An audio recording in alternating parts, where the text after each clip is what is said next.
و بریم با هم معرفی ترکیب برای این تورنمنت داشته باشیم.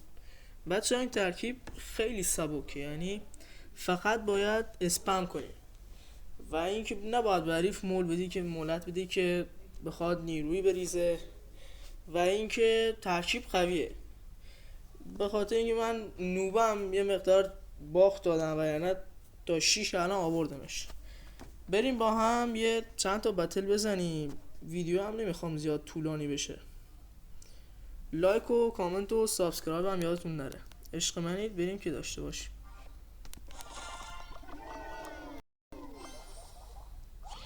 وای باز این سرباز سلطنتی دارم کینگ اسکیل کنم بزنم. دارت کلین از چپ. وای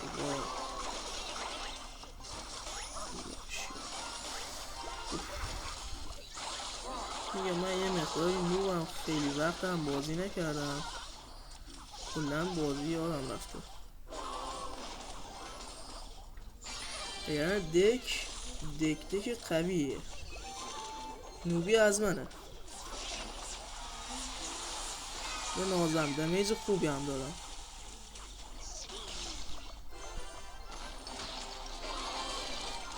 بزن به نازم بزنش. وای ببینم یه کامبک میتونم بزنم. علکی میرسم ولی خب دیگه هم داگ بزنم. الان میریزه.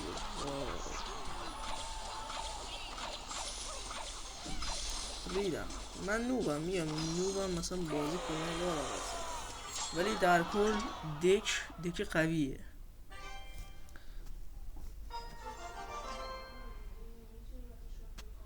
ببینم با این اون ورژن از چیزه برم رون جاینته، ببینم اون رون جاینته هم خیلی قویه این ورژنه. بریم با این ببینیم. کلن بازی کلن یادم رفتن چون خیلی وقت بازی نکردم. خب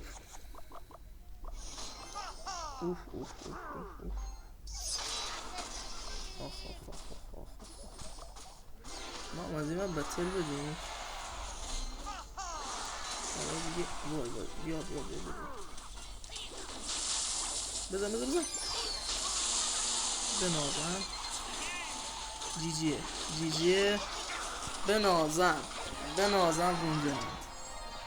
این دک هم بچه دک قویه، با این هم میتونید برید. یه بتل دیگه میزنم ویدیو طولانی نشه. با یه بتل دیگه جنگی بزنیم. شهریار اینجا تزبک. کلا این دکم خیلی قویه این سیزن.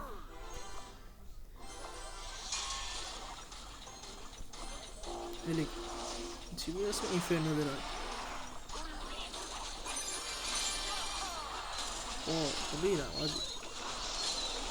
ریدم. رفقا دمتون گرم، مرسی که در اینجای ویدیو با هم همراه بودید. ویدیو میخواستم یه زیاد طولانی نشه، میتونستم بیشتر اتک بزنم. یه مقداری هم نوب شدم، میگم خیلی وقت بازی نکردم. لایک و کامنت و سابسکرایب فراموش نشه. حمایت کنید کانال بره بالاتر. کانال که پیشرفت کنه جایزه های بیشتری میتونیم براتون بذاریم، تورنمنت های باحال. لایک و ساب یادتون نره. مرسی، متشکرم، خداحافظ شما.